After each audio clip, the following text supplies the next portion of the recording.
नमस्ते, I am Deepali Goyal. स्वागत करती हूँ आप सभी का साइंस मैजिक पर।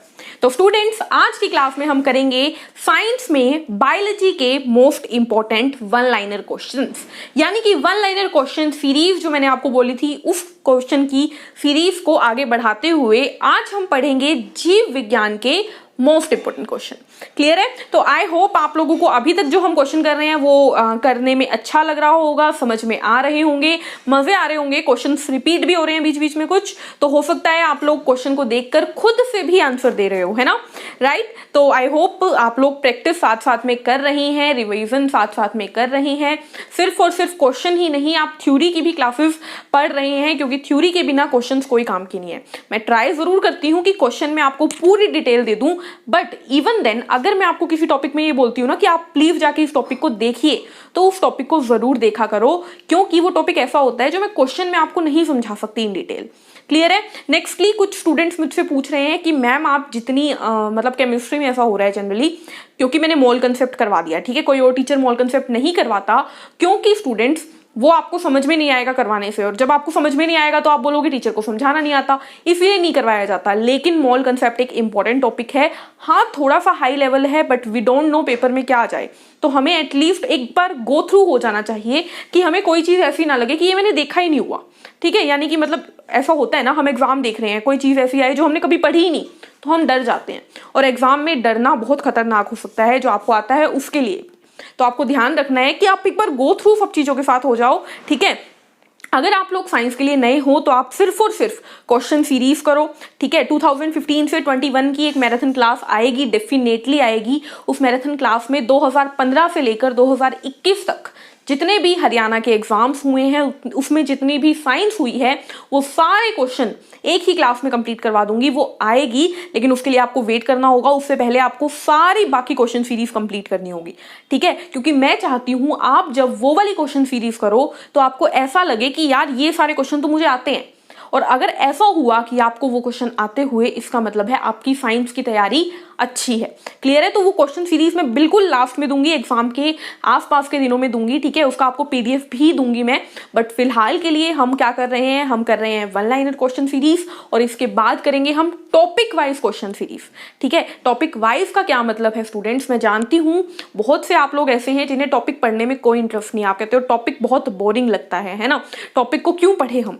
तो इसीलिए मैं क्या करूंगी, जो आपके फिजिक्स के, केमिस्ट्री के, बायोलॉजी की जो चैप्टर्स हैं, मोस्ट इंपॉर्टेंट चैप्टर्स हैं, उन चैप्टर्स की सिर्फ और सिर्फ क्वेश्चन सीरीज ले आऊंगी।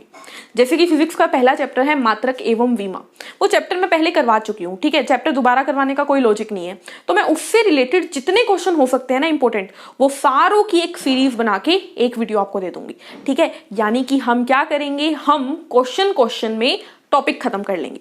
ठीक है? तो इतनी इंफॉर्मेशन बहुत है।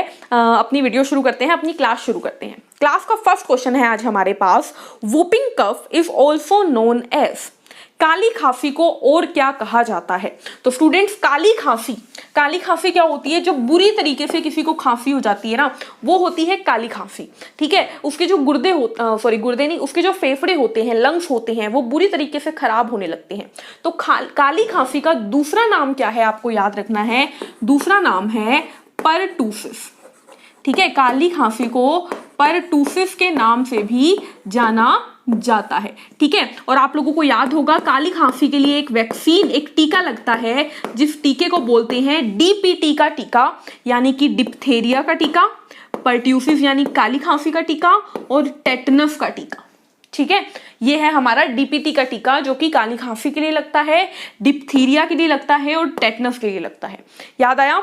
नेक्स्ट क्वेश्चन है, give an example of sexually transmitted disease, यौन संबंध द्वारा फैलने वाली बीमारी का एक उदाहरण दीजिए। यौन संबंधों से कौन सी बीमारियां फैलती है स्टूडेंट्स? तो एक क्यों दो एग्जांपल दूंगी मैं आपको, मोस्ट इंपॉर्टेंट। एक तो एड्स आप सभी ने सुना होगा, और दूसरा आप याद रख सकते हो गोनोरिया।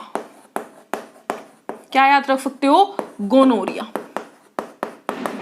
ये दो बीमारी आप लोगों को याद रखनी है। दोनों ही क्या है? दोनों ही किससे फैलती है? यौन संबंधों से फैलती है। यानी कि यदि एक मेल को या मतलब मैं बोलूँ एक पुरुष को, मान लीजिए इन दोनों में से कोई बीमारी है और वो किसी महिला के साथ यौन संबंध बनाता है, सेक्सुअल इंटरकोर्स करता है, तो चांसेस हैं कि ये बीमारियां फीमेल में भी चली जाए। और इसका अपोजिट भी पॉसिबल है, अगर महिला में हो तो वो मेल में यानी पुरुष में चली जाती है। तो ये दोनों बीमारियां क्या हैं? ये दोनों है सेक्सुअली ट्रांसमिटेड डिसीज, यानी कि यौन संबंधों द्वारा फैलने वाली बीमारी। क्लियर है ये बात? चलिए अगली चीज आपको क्या याद रखनी है, एड्स जो है ये वायरस से होती है। किससे होती है? वायरस से होती है, यानी विषाणु से होती है। जबकि गोनोरिया जो है ये एक बैक्टीरिया, जीवाणु से होने वाला रोग है। ठीक है, गोनोरिया जो है वो जीवाणु से होने वाला रोग है। एड्स विषाणु से और बैक्टीरिया से, जीवाणु से गोनोरिया होने वाला रोग है। ठीक है, नेक्स्ट क्वेश्चन 88 क्वेश्चन हमारे पास क्या है? क्वेश्चन है malaria is caused by. Malaria की जो बीमारी है ये होती किसकी वजह से है? क्वेश्चन समझा आपने? मलेरिया इज कोज्ड बाय, तो आप जानते हो मलेरिया होती है प्रोटोजोआ की वजह से, यानी कि परजीवी की वजह से। और इस परजीवी का नाम क्या है? तो वह परजीवी है हमारा प्लाज्मोडियम। प्लाज्मोडियम नाम के परजीवी से क्या होती है? प्लाज्मोडियम नाम के परजीवी से होती है मलेरिया रोग। ठीक है, और ये प्लाज्मोडियम क्या होता है? चप्पल जैसी आकार का, कुछ इस तरीके का जानवर होता है ये प्लाज्मोडियम। ठीक है, यूनिसेलुलर, एकाकोशिकीय है ये। ठीक है, ये है हमारा प्लाज्मोडियम। ठीक है, चप्पल जैसी आकार का।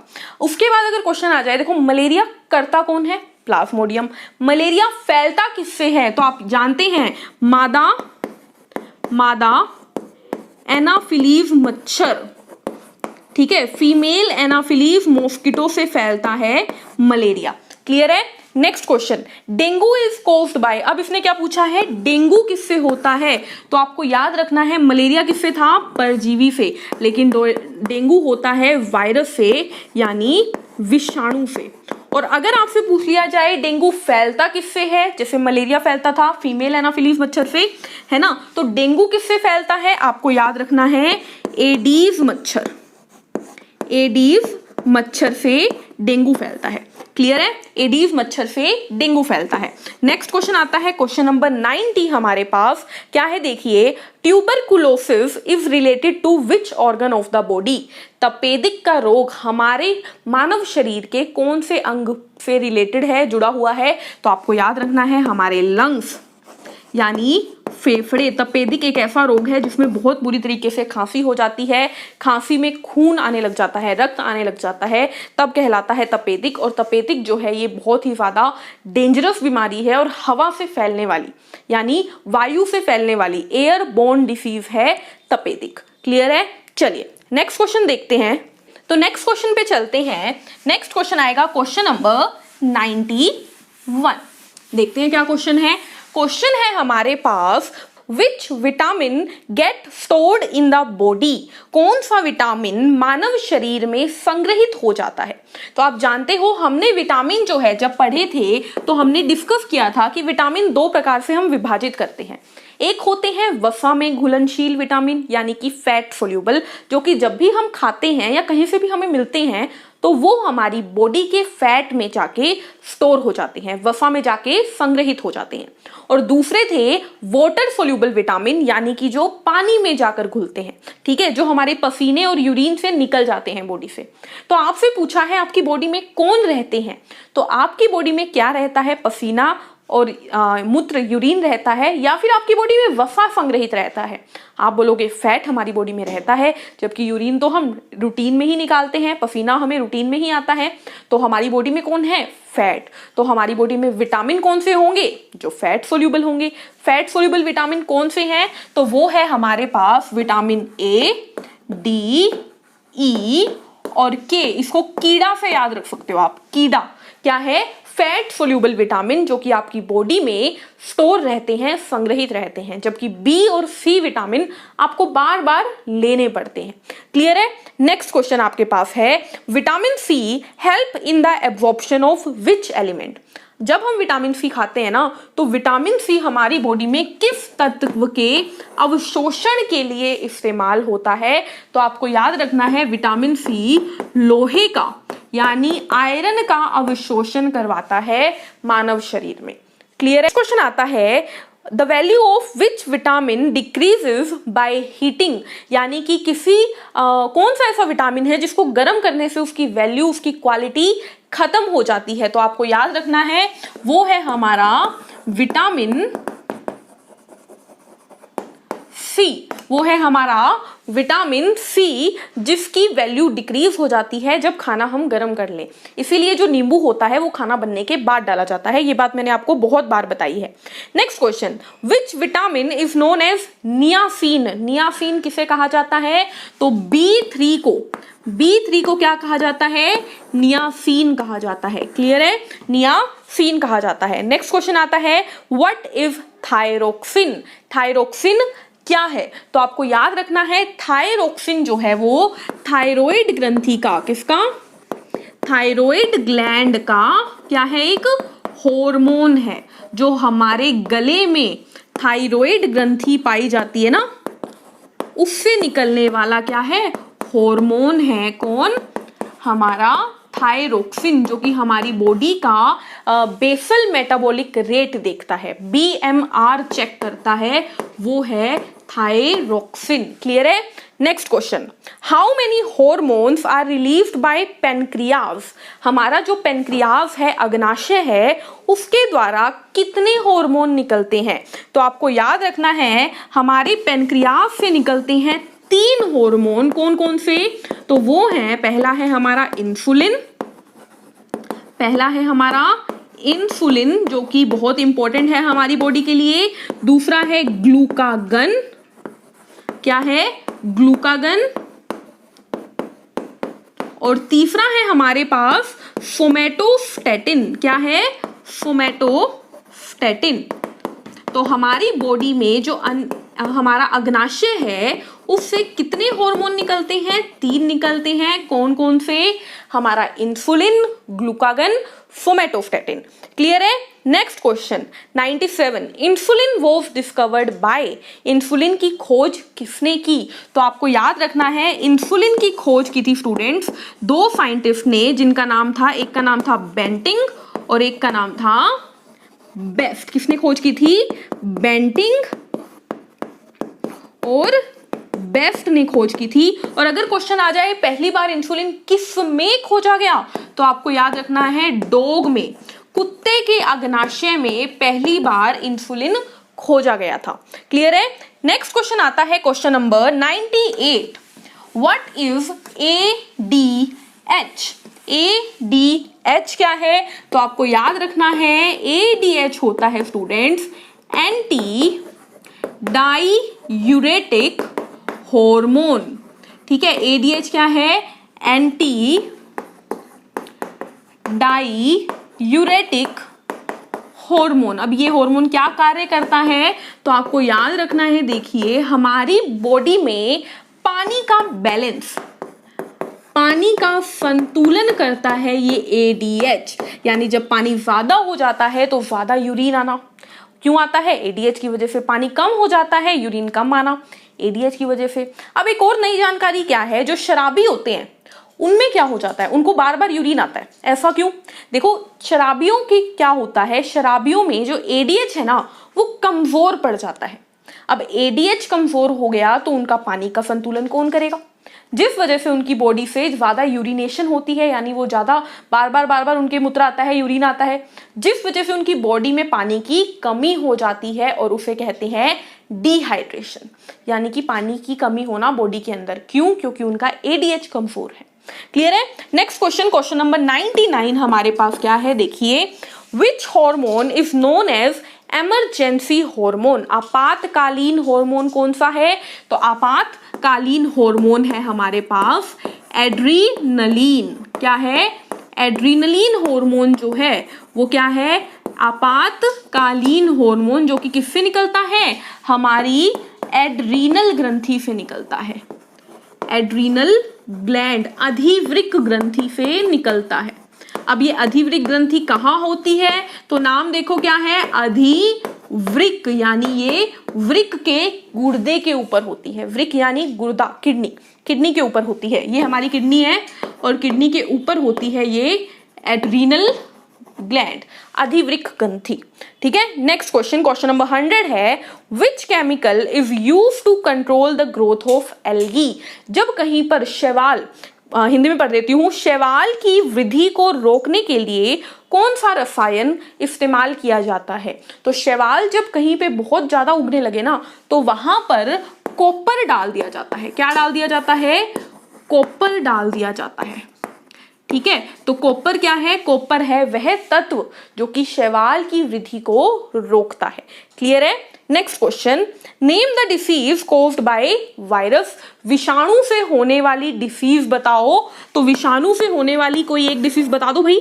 एड्स, एड्स क्या है? विषाणु से होने वाली डिसीज। और बताओ, मम्स, ठीक है, गलफुआ क्या है? विषाणु से होने वाली डिसीज।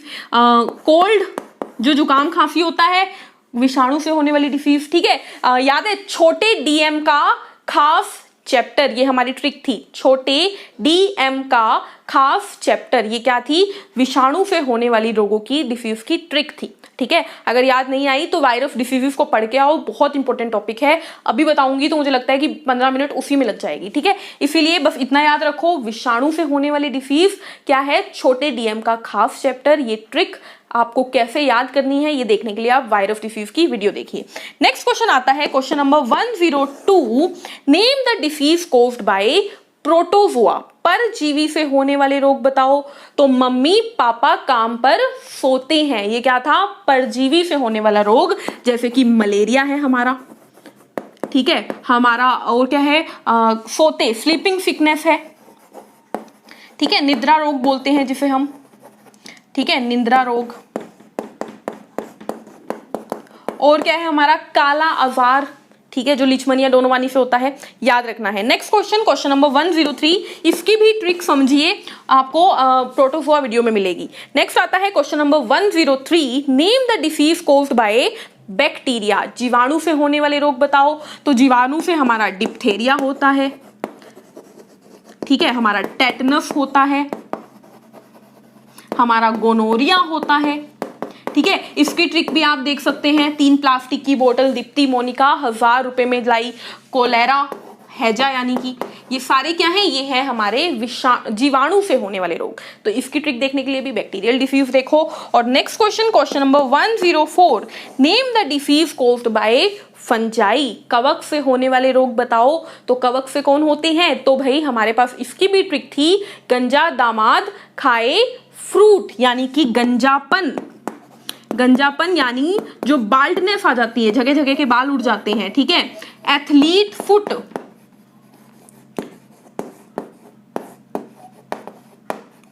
खाज, ठीक है, गंजा दामाद, दमा, अस्थमा, दमा या हिंदी में दमा, इंग्लिश में अस्थमा, ये सब क्या है? ये सब है कवक से होने वाले रोग। ठीक है, तो ये 4 बहुत ही इंपॉर्टेंट क्वेश्चन है स्टूडेंट्स। इन चारों को अच्छे से याद कर लो, इन चारों की वीडियो को अच्छे से रट लो। ठीक है, आपको पता होना चाहिए कि बैक्टीरिया से होने वाले रोग कौन से हैं, वायरस वाले कौन से हैं, क्योंकि क्वेश्चन ये आएगा इनमें से कौन जीवाणु से होने वाला रोग नहीं है। तो आपको पता होना चाहिए कि कौन है और कौन नहीं है।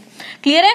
नेक्स्ट क्वेश्चन पे चलते हैं, क्वेश्चन नंबर 105 पे क्या है देखिए। क्वेश्चन है हमारे पास, nature of human blood is acidic और बेसिक और न्यूट्रल। मानव रक्त का कैसा नेचर होता है? अम्लीय, क्षारीय या उदासीन। तो मानव रक्त आपको याद रखना है होता है हमेशा बेसिक यानी क्षारीय।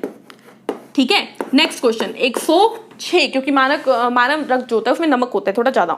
106, name the blood vessel which carry blood from heart to lungs. वह रक्तवाहिका का नाम बताएं जो रक्त को हृदय से फेफड़ों तक लेकर जाती है। तो देखो 2 बातें आपको रखनी है याद। देखो मैंने आपको बताया था कि वो सभी रक्तवाहिका जो कि रक्त को हृदय से दूर लेकर जाए वो क्या होती है? आर्टरी होती है। और यहाँ पे भी क्या हो रही है? दूर लेकर जा रही है। तो हमें ये तो पता लग गया रक्तवाहिका आर्टरी होगी। ठीक है, अब देखो हृदय से कहाँ लेके जा रही है? फेफड़ों में यानी लंग्स में। और लंग्स के लिए कौन सा शब्द इस्तेमाल होता है? पल्मोनरी। तो पल्मोनरी आर्टरी क्या है? फुफ्फुस आर्टरी क्या है, फुफ्फुस। धमनी क्या है, वह धमनी जो कि रक्त को हृदय से फेफड़ों तक लेकर जाती है। क्लियर है, और डीऑक्सीजनेटेड रक्त को लेकर जाती है। Next question, which part of the lung is the site of exchange of gases. फेफड़े के कौन से भाग में गैसों का आदान प्रदान होता है? तो फेफड़े की वह भाग क्या कहलाती है? एल्वियोलाई, जिसे हिंदी में बोलते हैं वायु कूपिका। तो वायु कूपिका कुछ इस तरीके की मैंने बना के बताई थी कि यहीं से ऑक्सीजन बॉडी में जाती है और यहीं से कार्बन डाइऑक्साइड बॉडी से इसमें आती है। तो ये क्या है? ये है लंग्स यानी फेफड़ों की आधारीय इकाई, जहां पर एक्सचेंज ऑफ गैसेस यानी गैसों का आदान प्रदान होता है। Clear? Next question, question number 108, what is the main excretory waste of human beings. मानव शरीर का मुख्य उत्सर्जी पदार्थ क्या है? तो भाई जो हमारी बॉडी से सबसे ज्यादा वेस्ट निकलता है ना, वो होता है यूरिया। ठीक है, मेनली यूरिया आपको याद रखना है, निकलती अमोनिया भी है लेकिन यूरिया आपको मेनली याद रखना है सबसे ज्यादा। Next question, question number 109, who is known as ammonotelic. Ammonotelic कौन होते हैं? तो देखो अमोनोटेलिक, देखो अमोनोटेलिक का मतलब क्या है? देखो बहुत सीधे शब्दों में, अमोनोटेलिक तो वो जीव जो कि अपने अंदर से अमोनो यानी अमोनिया निकाले। तो जिन जिन जीवों की बॉडी से अमोनिया उत्सर्जी पदार्थ ज्यादा निकलता है वो होते हैं अमोनोटेलिक, जैसे कि मछलियां। क्लियर है? Next, study of fungi is known as. कवक के अध्ययन को क्या कहते हैं? तो कवक के अध्ययन को स्टूडेंट्स आपको याद रखना है, कहते हैं माइकोलॉजी। क्या कहते हैं? माइकोलॉजी, कवक के अध्ययन को। ठीक है, नेक्स्ट क्वेश्चन हमारे पास आता है question number 111, deficiency of which vitamin causes night blindness. कौन से विटामिन की कमी से रतौंधी की बीमारी होती है? तो रतौंधी होती है स्टूडेंट्स विटामिन ए की कमी से। ठीक है, और विटामिन ए का नाम भी क्या है? रेटिनोल। तो रतौंधी किससे होती है? विटामिन ए की कमी से। अगला question, what are the cells of the cartilage is known as. उपास्थि की कोशिकाओं को क्या कहते हैं? उपास्थि जो कि हमारे ईयर के पिन्ना में, नाक की टिप पे, हमारी लैरिंग्स में, ठीक है, होती है, सॉरी हमारी ट्रैकिया में होती है, हड्डियों के बीच होती है, इसकी कोशिका को क्या कहते हैं? तो आपको याद रखना है, उपास्थि की कोशिकाओं को कहते हैं स्टूडेंट्स कॉन्ड्रियोसाइट। क्या कहते हैं? कॉन्ड्रियोसाइट। ठीक है, क्या कहते हैं? कॉन्ड्रियोसाइट। नेक्स्ट क्वेश्चन आता है, plant store their food in which part of the body. पौधे अपने खाने को कहां पर संग्रहित करते हैं? तो पौधे अपने खाने को स्टूडेंट्स कहां पर संग्रहित करते हैं? जड़ों में। कहां पर? जड़ों में यानी रूट्स में। ठीक है, संग्रहित करते हैं। क्लियर है? तो यहां पर आज के क्वेश्चंस हमारे खत्म होते हैं।